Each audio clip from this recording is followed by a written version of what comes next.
Sa ulo ng mga balita sa Pangasinan. Tulong pinansyal, personal na inihatid ni Pangasinan Governor Ramon V. Gico III sa pamilyang namatayan sa sunog sa Urdaneta. Magkapatid na kinabang sa libreng gamot at hospitalization ng pamahalaang panlalawigan ng Pangasinan. Operasyon ng isang amang na aksidente, sinagot ni Pangasinan Governor Gico III.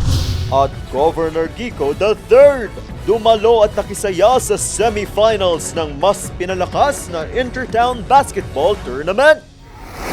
Unang ratsyada. Magkakatabing pinaglalamayan ngayon ang 6 na miyembro ng pamilyang De La Peña. Madaling araw noong Lunes, April 20, naging biktima sila ng sunog sa kanila mismong bahay. Actually, kung nagudwa data ko, nagudwa mo data ko, data tikagdan yung damagdan na dada. Oo. Hindi, ito jagdan. Agdan nito yan yun. Gabi noong April 22, personal na binisita ni Governor Ramon V. Gico III ang naulilang pamilya. Inikot nila ang nasunog na 2 palapag na bahay at nagpaabot ng taus-pusong pakikiramay. Patulog kami lang titulong yun. I will go.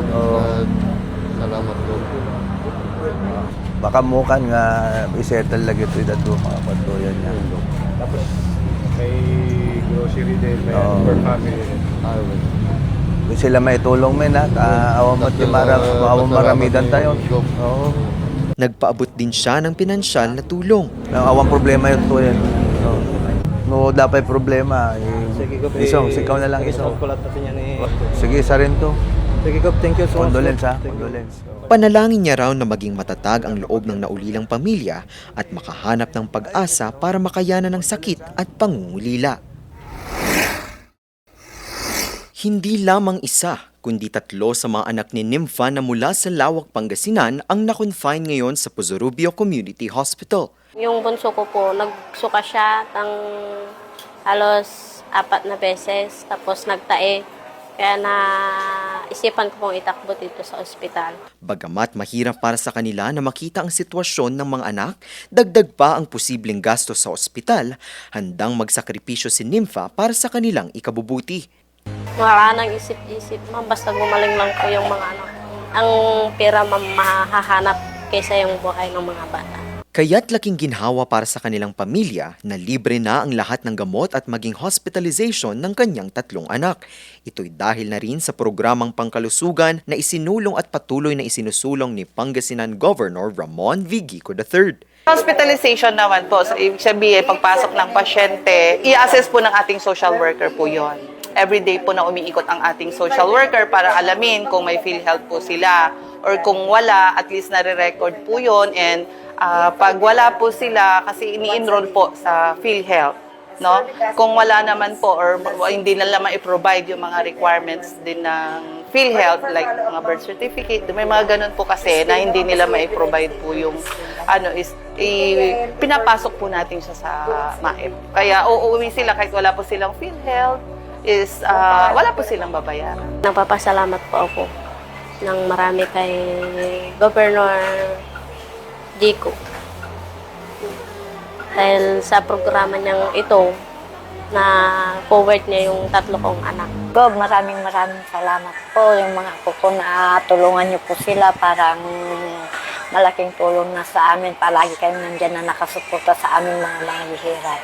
Maraming salamat po. Ang ganitong mga serbisyong medikal, katuparan sa pangako ni Governor Gico III sa mga kababayan na alalay at tulong para masigurong malusog at ligtas ang mga Pangasinense. In Pangasinan, ang lahat ng mga Pangasinense may pupuntahan kayong ospital ng probinsya.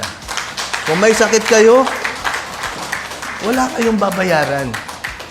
Inaasahan namang mas madadagdagan pa ang mga ospital sa Pangasinan, lalo pat kasalukuyan ng itatayo ang iba pang mga community hospitals sa iba't ibang panig ng probinsya.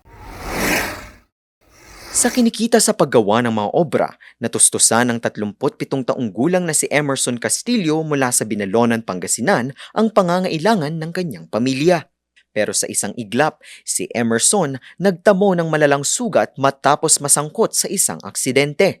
Hirap tuloy sila ngayon sa buhay lalo't maliit din ang kinikita ng kanyang asawa sa pagtitinda ng suka. Mabait naman siya. Kapagpan ng mga anak niya. Pero matapos ang 2 taong pagtitiis, nabigyan ng pamilya ng panibagong pag-asa.